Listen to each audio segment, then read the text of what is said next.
politiques en prennent conscience, surtout Monsieur Le Drian. On a fait un appel, c'est quand même étrange d'attendre un an après qu'il ait reçu les familles le 26 mars dernier, 26 mars 2014. Il a fallu donc attendre pratiquement un an pour avoir la réponse aux éléments qu'on lui avait demandés. Et bien sûr, il a réfuté dans l'intégralité que la France était responsable de quoi que ce soit dans le naufrage du Bugalet-Brest. En tout cas sur la sécurité des marins. Alors, pas de responsabilité de la France, est ce que vous dit le ministre de la Défense. Vous vous dites attendre un non-lieu. Vous avez ce sentiment qu'on vous a souvent opposé le secret défense. Vous avez encore ce sentiment que c'est le pot de fer contre le pot de terre. Qu'est-ce que vous attendez finalement aujourd'hui? Parce que même la vérité, vous ne l'avez pas. Écoutez, je vais prendre 2 secondes pour vous raconter une conversation que j'ai eue avec une adhérente qui me disait qu'elle venait parmi nos sympathisants aujourd'hui.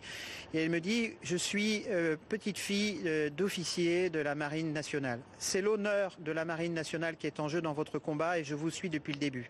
Maintenant, je suis aussi une ancienne juriste.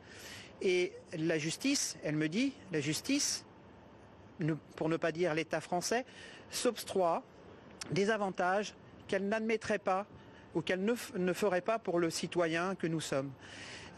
Voilà toute la difficulté dans laquelle on est. On avait demandé la récusation de Jean-Louis Lesaint, ça nous a été refusé. Et pourtant, il s'est bien prononcé sur le fond de ce dossier, puisque lorsqu'on a découvert les livres de bord au palais de justice de Nantes, alors qu'on les réclamait depuis 9 ans, tous les examens qu'on a demandés complémentaires, les auditions du commandant du sous-marin français le Ruby, les auditions du commandant Cole du sous-marin le Turbulent sous-marin britannique, tout ça, ça a été refusé en disant que ça n'amènerait en rien à la vérité concernant le naufrage du Bugalet-Brest. Donc il s'est prononcé sur le dossier et c'est lui aujourd'hui qui écoute la plaidoirie des avocats.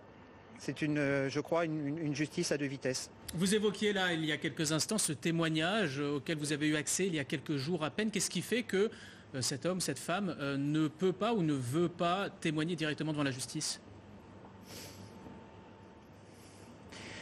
Je crois qu'ils ont peut-être des pressions qui font qu'aujourd'hui, ils ont une crainte pour eux-mêmes, pour leur famille, pour leurs enfants. Et c'est peut-être ça aujourd'hui qui fait qu'ils ont peur de venir témoigner. Ils savent qu'ils peuvent témoigner sous X.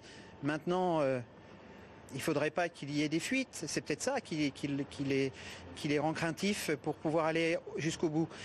Mais franchement, si ces témoignages que nous avons commencent à arriver, c'est que nos militaires qui étaient présents sur les lieux du naufrage ce jour-là et qui ont des informations à nous donner, vraiment, c'est qu'ils doivent être dans un état aujourd'hui où ils se disent non, c'est pas possible, on ne peut pas garder ça pour nous. On a 5 marins, des familles qui sont en deuil depuis 11 ans.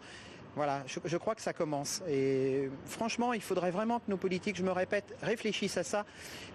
S'ils ne veulent pas voir le retour de bâton arriver le jour où on aura un témoignage qui se produira sous X. Dominique Launay, vous êtes président de l'association SOS Bugalet-Brest. Merci beaucoup pour votre témoignage. Vous étiez donc à Rennes devant le tribunal accompagné de Michael Chailloux.